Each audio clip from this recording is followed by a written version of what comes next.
اعوذ باللہ من الشیطان الرجیم بسم اللہ الرحمن الرحیم۔ اللہ تبارک و تعالیٰ کے نام سے شروع جو بڑا مہربان اور نہایت رحم کرنے والا ہے۔ پیارے دوستو، کیا آپ جانتے ہیں کہ جب قیامت قائم ہوگی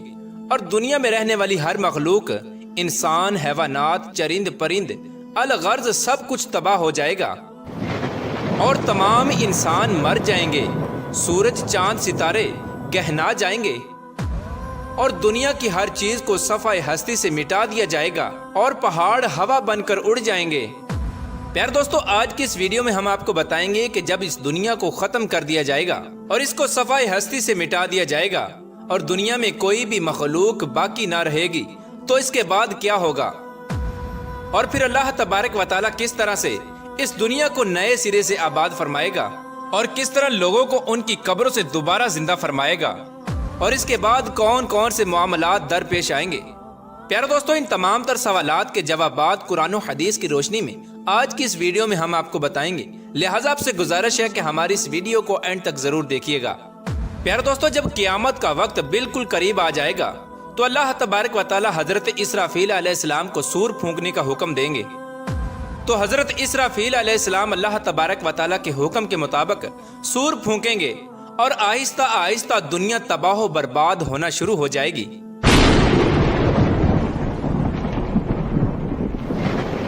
اور روئے زمین پر بسنے والی ہر مخلوق، انسان، جنات، چرند پرند، الغرض کوئی بھی چیز ایسی باقی نہ ہوگی جو زندہ ہو۔ اس وقت سب کا نام و نشان مٹ جائے گا اور سب کچھ تباہ و برباد ہو جائے گا، اور دلکش اور خوبصورت نظر آنے والی اس زمین پر ہر طرف چٹیل میدان اور ویرانی ہی ویرانی ہو جائے گی۔ اس کے بعد اللہ تبارک و تعالیٰ ارشاد فرمائے گا کہ کون ہے جس کی آج بادشاہی ہے، اور کہاں گئے دنیا کے جبار اور متکبر لوگ۔ دنیا کی اس تباہی کے بعد ایک لمبا عرصہ خاموشی اور سناٹے میں گزر جائے گا، اور اس لمبے عرصے کا علم صرف اللہ تبارک و تعالیٰ کو ہی ہے۔ پھر جب اللہ تبارک و تعالیٰ چاہے گا تو نئے سرے سے زمین و آسمان اور فرشتوں کو پیدا کرے گا۔ انسانوں کو دوبارہ زندہ کرنے کے لیے اللہ تبارک و تعالیٰ آسمان سے بارش نازل فرمائے گا، جس کے نتیجے میں ہر انسان کی ریڑھ کی ہڈی سے پورا انسانی ڈھانچہ تیار ہو جائے گا، اور اس ڈھانچے پر اللہ تبارک و تعالیٰ کے حکم سے گوشت پوشت چڑھ جائے گا۔ پیارے دوستو، اس طرح جب تمام انسان دوبارہ زندہ ہو جائیں گے تو اللہ تبارک و تعالیٰ حضرت اسرافیل علیہ السلام کو دوبارہ سور پھونکنے کا حکم دے گا۔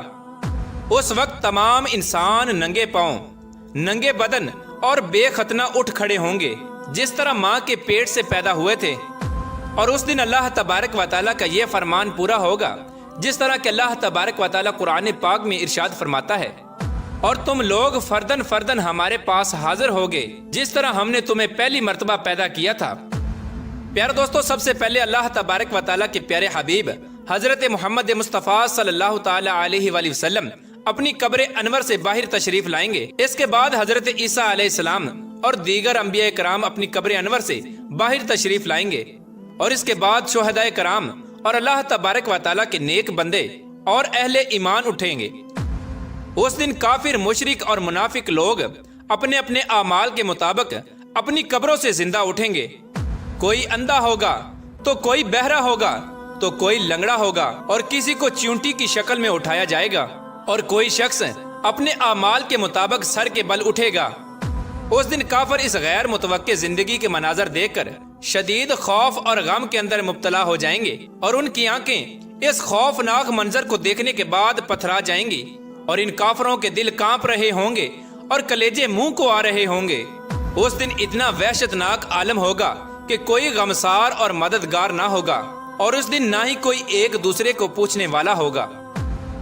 اور اہل ایمان بھی اپنے اعمال کے مطابق اپنی قبروں سے اٹھیں گے، اور اس دن شہداء کرام اپنے بہتے ہوئے تازہ خون کے ساتھ اٹھائے جائیں گے، اور جو شخص جس حالت میں فوت ہوگا وہ اسی حالت میں اپنے قبر سے اٹھے گا، یعنی جو گناہ کرتا ہوا مر گیا وہ اسی گناہ کی حالت میں اٹھے گا، اور جو شراب پیتا ہوا مرا وہ اسی طرح شراب پیتا ہوا اٹھے گا، اور جو زنا کرتا ہوا مرا وہ اسی طرح زنا کی حالت میں اٹھے گا۔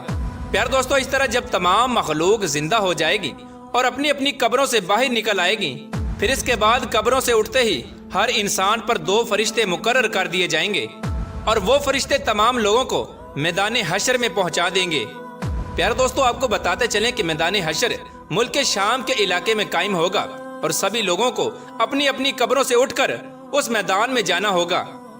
اور کفار میں سے جو لوگ اندھے اٹھیں گے وہ ٹھوکریں کھاتے گرتے پڑتے میدان حشر میں پہنچیں گے، اور جو لوگ چیونٹیوں کے جسم میں اٹھیں گے وہ لوگوں کے پاؤں تلے روندے جا رہے ہوں گے، اور جو لوگ سر کے بل اٹھائے جائیں گے وہ لوگ انتہائی ذلت اور رسوائی کے ساتھ میدان حشر میں پہنچیں گے، اور بعض کافروں پر آگ مسلط کر دی جائے گی جو ان کافروں کو ہانک کر میدان حشر کی طرف لے جائے گی، اور اہل ایمان بھی اپنے عقائد اور اعمال کے مطابق میدان حشر کی طرف رواں دواں ہوں گے۔ بعض اہل ایمان پیدل پہنچیں گے اور بعض اہل ایمان اونٹوں پر سوار ہو کر میدان محشر میں پہنچیں گے۔ کسی اونٹ پر ایک شخص ہوگا تو کسی اونٹ پر 2، حتیٰ کہ کسی اونٹ پر 10 آدمی بھی سوار ہوں گے۔ اس دن اللہ تبارک و تعالیٰ کی ساری مخلوق اس خوفناک عالم میں چپ چاپ ایک ہی منزل کی طرف رواں دواں ہوگی، اور وہ منزل مقام محشر ہوگا۔ اس دن کسی کو اونچا سانس لینے کی جرت تک نہ ہوگی۔ اس دن ہر آدمی کو یہ احساس ہوگا کہ آج حساب کا دن ہے، اور آج اپنی زندگی میں کیے گئے تمام کرتوتوں کا پھل ملنے والا ہے۔ اس طرح جب تمام مخلوق میدان حشر میں پہنچ جائے گی تو اس وقت اللہ تبارک و تعالیٰ کی طرف سے یہ اعلان کیا جائے گا، وَامْتَازُوا الْيَوْمَ أَيُّهَا الْمُجْرِمُونَ، کہ اے مجرموں آج کے دن الگ الگ ہو جاؤ۔ اس وقت تمام لوگ الگ الگ گروہوں کے اندر تقسیم ہو جائیں گے، اور کافر اور مشرک لوگ اپنی زندگی میں جس چیز کی پوجا کیا کرتے تھے اور جس کو اپنا خدا مانتے تھے وہ اسی گروہ میں شامل ہو جائیں گے، اور دوسری طرف ایمان والوں کو ان کے عقائد اور اعمال کے مطابق الگ الگ گروہوں میں تقسیم کر دیا جائے گا۔ علماء علماء کے ساتھ ہو جائیں گے، اور نیک لوگ نیک لوگوں کے ساتھ، عابد لوگ عابدوں کے ساتھ، اور متقین متقین کی صف میں شامل ہو جائیں گے، اور شہداء کے ساتھ، اور مجاہدین کے ساتھ ہو جائیں گے۔ الغرض جو جس چیز کے ساتھ محبت کرتا ہوگا اور جن اعمال کے ذریعے اس نے اپنی زندگی گزاری ہوگی وہ اسی گروہ میں شامل ہو جائے گا۔ اس دن بے نمازیوں کی صف میں کھڑے ہوں گے، اور روزوں کو چھوڑنے والے روزوں کو چھوڑنے والوں کی صف میں کھڑے ہوں گے، اور اللہ تبارک و تعالیٰ کے نافرمانوں کی صف میں کھڑے ہوں گے، اور اسی طرح زکوٰۃ نہ دینے والوں کی صف میں کھڑے ہوں گے، اور زنا کرنے والوں کی صف میں کھڑے ہوں گے، اور شراب نوشی کرنے والوں کی صف میں کھڑے ہوں گے، اور ماں باپ کے نافرمانوں کی صف میں کھڑے ہوں گے۔ پیارے دوستو، میدان حشر میں تمام لوگ ننگے پاؤں اور ننگے بدن ہوں گے۔ اس دن سورج 1 میل کے فاصلے پر آگ برسا رہا ہوگا، اور زمین تپش کی وجہ سے دہک رہی ہوگی، اور جسم سورج کی آگ میں جل رہا ہوگا، اور زمین اتنی گرم ہو جائے گی کہ زمین پر پاؤں نہ رکھا جا رہا ہوگا، اور دور دور تک کہیں سایہ نظر نہیں آ رہا ہوگا، اور لوگ اپنے اپنے عقائد اور اعمال کے مطابق اپنے اپنے پسینوں میں ڈبکیاں لگا رہے ہوں گے۔ کچھ لوگ اپنے گناہوں کے مطابق ٹخنوں تک پسینے میں ڈوبے ہوں گے، اور کچھ لوگ سینے تک پسینے کے اندر ڈوبے ہوں گے، اور کچھ لوگ اپنے اعمال کے مطابق پورے کے پورے پسینے میں ڈبکیاں لگا رہے ہوں گے۔ پیارے دوستو، حشر کا یہ خوفناک دن 50,000 سالہ ہوگا، اور لوگ بھوک اور پیاس اور شدید گرمی کی حالت میں 50,000 سال تک کھڑے رہیں گے، اور تمام لوگ تنگ آ کر اللہ تبارک و تعالیٰ کی بارگاہ میں عرض کریں گے، یا رب العالمین ہمیں اس مصیبت سے نجات عطا فرما، چاہے ہمیں جہنم میں ڈال دے۔ پیارے دوستو، یاد رہے کہ آج سورج کا ہماری زمین سے فاصلہ 9 کروڑ 30 لاکھ میل ہے۔ اس کے باوجود بھی جون جولائی کے مہینے میں زمین اس قدر گرم ہو جاتی ہے کہ 1 منٹ کے لیے بھی زمین پر ننگے پاؤں کھڑا نہیں ہوا جاتا۔ تو ذرا غور فرمائیے کہ اس دن کیا حال ہوگا جس روز زمین کا درجہ حرارت آج کے مقابلے میں 9 کروڑ گنا زیادہ ہوگا۔ پیارے دوستو، اس دن حساب و کتاب سے پہلے تمام لوگ مختلف انبیاء کرام کی بارگاہ میں حاضر ہوں گے اور ان سے اپنے لیے سفارش کرنے کا کہیں گے، لیکن سب انبیاء کرام ایک ہی جواب دیں گے کہ آج میرا رب اتنا غضبناک ہے کہ اس سے پہلے وہ اتنا غضبناک کبھی نہ ہوا، اور نہ ہی وہ اس کے بعد کبھی اتنا غضبناک ہوگا۔ اس دن تمام لوگ تمام انبیاء کرام کی بارگاہ سے ہوتے ہوئے حضرت عیسیٰ علیہ السلام کی بارگاہ میں پہنچیں گے، تو حضرت عیسیٰ علیہ السلام بھی یہی جواب دیں گے کہ آج میرا رب اتنا غضبناک ہے کہ اس سے پہلے کبھی بھی وہ اتنا غضبناک نہ ہوا اور نہ ہی اس کے بعد ہوگا۔ تم لوگ اللہ تبارک و تعالیٰ کے پیارے حبیب حضرت محمد مصطفیٰ صلی اللہ تعالیٰ علیہ وآلہ وسلم کی بارگاہ میں چلے جاؤ، آج وہی تمہاری سفارش کریں گے۔ تو اس وقت تمام لوگ مایوس ہو کر حضرت محمد مصطفیٰ صلی اللہ تعالیٰ علیہ وآلہ وسلم کی بارگاہ میں حاضر ہوں گے اور آپ کی بارگاہ میں عرض کریں گے، یا رسول اللہ صلی اللہ تعالیٰ علیہ وآلہ وسلم، آپ اللہ کے پیارے رسول ہیں اور خاتم الانبیاء ہیں۔ آپ دیکھ رہے ہیں کہ ہماری کیا حالت ہو چکی ہے، آپ اپنے رب کے حضور ہماری سفارش کر دیجئے کہ وہ ہمارے حساب و کتاب کا آغاز فرمائے اور ہمارے گناہوں کو بخش دے۔ تو اس وقت اللہ تبارک و تعالیٰ کے پیارے حبیب حضرت محمد مصطفیٰ صلی اللہ تعالیٰ علیہ وآلہ وسلم یہ ارشاد فرمائیں گے کہ آج کے دن سفارش کے لائق صرف میں ہی ہوں۔ چنانچہ اس وقت حضرت محمد مصطفیٰ صلی اللہ تعالیٰ علیہ وآلہ وسلم کو میدان حشر سے شفاعت کے بلند ترین مقام محمود تک پہنچا دیا جائے گا، جو جنت میں عرش الہی کے نیچے ہوگا، اور وہاں پہنچ کر حضور پاک صلی اللہ تعالیٰ علیہ وآلہ وسلم اپنے پیارے رب کے حضور سجدے میں گر جائیں گے اور اللہ تبارک و تعالیٰ کی حمد و ثنا کریں گے۔ اس وقت اللہ تبارک و تعالیٰ کی ذات جب اپنے محبوب کے اس محبت بھرے سجدے کو دیکھے گی تو اس وقت اللہ تبارک و تعالیٰ کا دریائے رحمت جوش میں آ جائے گا۔ تو اللہ تبارک و تعالیٰ اپنے پیارے حبیب حضرت محمد مصطفیٰ صلی اللہ تعالیٰ علیہ وآلہ وسلم سے ارشاد فرمائے گا، اے میرے محبوب، اپنے سر کو سجدے سے اٹھاؤ اور سوال کرو، جو آپ مانگیں گے وہ آپ کو دیا جائے گا، اور جس کی آپ سفارش کریں گے اس کی سفارش قبول کی جائے گی۔ پیارے دوستو، یہی شفاعت کبریٰ ہوگی۔ شفاعت کبریٰ کی منظوری کے بعد حضور پاک صلی اللہ تعالیٰ علیہ وآلہ وسلم مقام محمود سے میدان محشر میں تشریف لائیں گے، اور اس وقت اللہ تبارک و تعالیٰ فرشتوں کی معیت میں میدان حشر میں نزول اجلال فرمائے گا اور جلوہ افروز ہوگا۔ اس وقت تمام فرشتے زمین کے کناروں پر کھڑے ہوں گے اور 8 فرشتے اللہ تبارک و تعالیٰ کا عرش الہی اٹھائے ہوئے ہوں گے، اور اس وقت اللہ تبارک و تعالیٰ کی عظیم الشان عدالت قائم ہوگی، اور اللہ تبارک و تعالیٰ فرشتوں کو حکم دے گا کہ تمام لوگوں کو ان کے نامہ اعمال دے دیے جائیں۔ اس دن اہل ایمان والوں کو سامنے کی طرف سے دائیں ہاتھ میں نامہ اعمال دیا جائے گا، اور اس دن کفار اور مشرکین کو پیچھے کی طرف سے بائیں ہاتھ میں نامہ اعمال دیا جائے گا۔ اس نامہ اعمال پر نظر ڈالتے ہی ہر انسان کے سامنے اس کی زندگی کے تمام کرتوت سامنے آ جائیں گے، اور اپنی زندگی میں کیے گئے تمام کرتوتوں کی تمام یادیں تازہ ہو جائیں گی، اور اس دن اہل ایمان کے روشن چہرے کچھ اور بھی روشن اور تر و تازہ ہو جائیں گے، اور تمام اہل ایمان خوشی خوشی دوسروں کو اپنا نامہ اعمال دکھائیں گے۔ جیسا کہ اللہ تبارک و تعالیٰ اس منظر کی طرف اشارہ کرتے ہوئے قرآن پاک میں ارشاد فرماتا ہے، اور لوگ کہیں گے کہ آؤ اور میرا نامہ اعمال پڑھو، اور اس دن مشرکین اور کفار کے چہروں کی سیاہی میں کچھ اور بھی اضافہ ہو جائے گا، ذلت ان کے چہروں پر چھا جائے گی، حسرت اور ندامت سے وہ اپنے ہاتھوں کو چبائیں گے، اور تمام کفار اور مشرکین کہیں گے کہ اے کاش آج ہمیں اپنا نامہ اعمال نہ دیا جاتا، اور کاش کہ میں یہ نہ جانتا کہ میرا نامہ اعمال اور حساب و کتاب کیا ہے۔ کفار اور مشرکین بار بار اپنے نامہ اعمال کو دیکھیں گے اور تعجب سے کہیں گے کہ یہ کیسا عجیب و غریب نامہ اعمال ہے کہ اس میں ہر چھوٹا بڑا عمل لکھا ہوا ہے۔ ہائے ہماری کم بختی، یہ نامہ اعمال کیسا ہے؟ کوئی چھوٹے سے چھوٹا یا بڑے سے بڑا عمل ایسا نہیں جو اس میں نہ لکھا ہوا ہو۔ پیارے دوستو، نامہ اعمال کی اس تقسیم کاری کے بعد سوال و جواب کا سلسلہ شروع ہو جائے گا۔ اللہ تبارک و تعالیٰ جس سے چاہے گا بغیر کسی ترجمان کے سوال و جواب فرمائے گا۔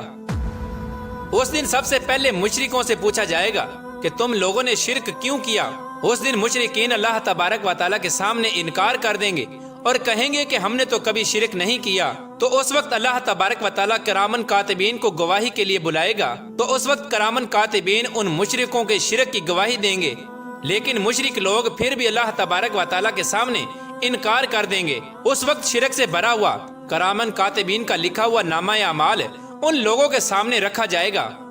مشرک اس نامہ اعمال کو دیکھ کر بھی انکار کر دیں گے۔ اس کے بعد پھر اس دور کے انبیاء کرام، اولیاء کرام، علماء کرام کو گواہی کے لیے بلایا جائے گا،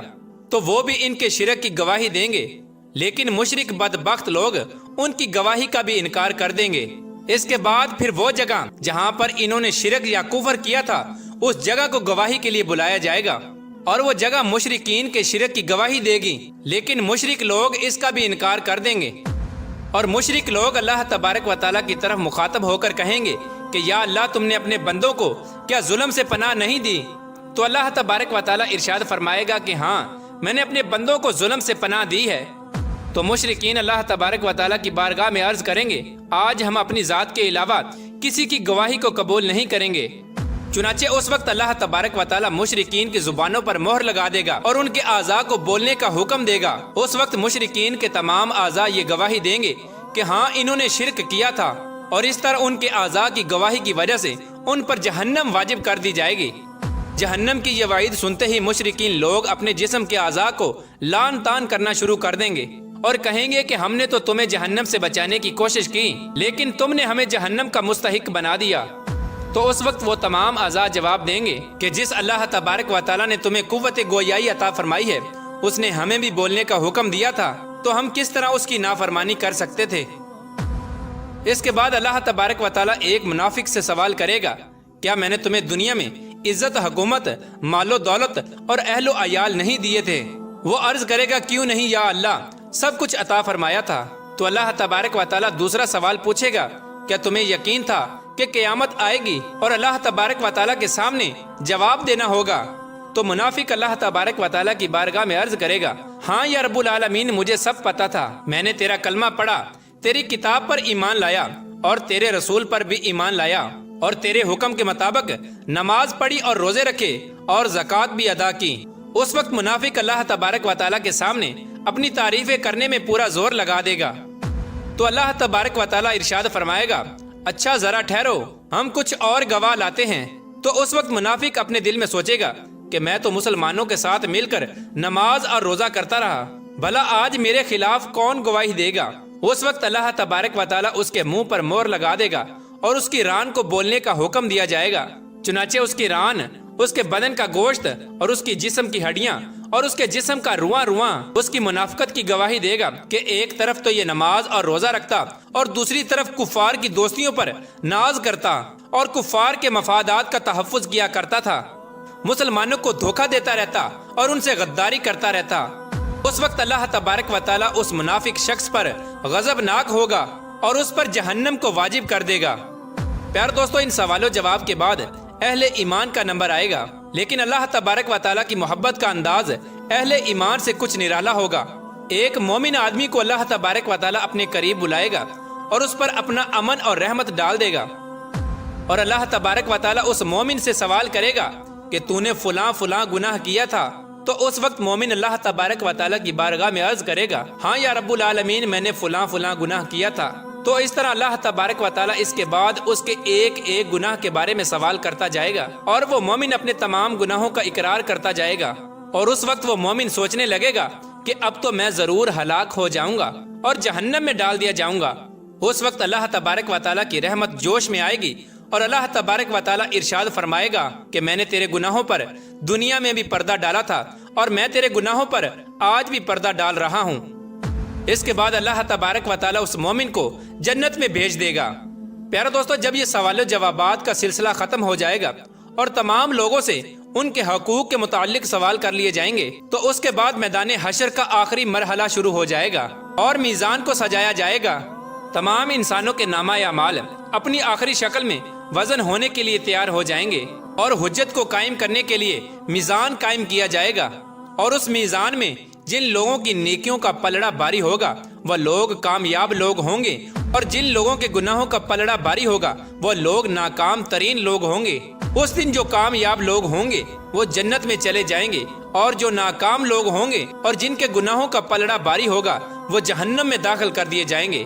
اس دن نبی کریم رؤوف الرحیم صلی اللہ تعالی علیہ وآلہ وسلم کی شفاعت خاص ان امتیوں کے لیے ہوگی جو حضور پاک صلی اللہ تعالی علیہ وآلہ وسلم کی امت کے گناہ گار لوگ ہوں گے۔ اس دن حضور پاک صلی اللہ تعالی علیہ وآلہ وسلم اپنی گناہ گار امت کی شفاعت فرمائیں گے، اور اللہ تبارک و تعالی اپنے پیارے حبیب حضرت محمد مصطفیٰ صلی اللہ تعالیٰ علیہ وآلہ وسلم کی شفاعت قبول فرمائے گا اور حضور پاک صلی اللہ تعالیٰ علیہ وآلہ وسلم اپنی گناہ گار امت کو اپنے ساتھ لے کر جنت میں تشریف لے جائیں گے۔ اللہ تبارک و تعالیٰ سے دعا ہے کہ اللہ تبارک و تعالیٰ اپنے پیارے حبیب حضرت محمد مصطفیٰ صلی اللہ تعالیٰ علیہ وآلہ وسلم کے بتائے ہوئے راستے پر چلنے کی توفیق عطا فرمائے اور ان کی محبت کے اندر جینا مرنا نصیب فرمائے۔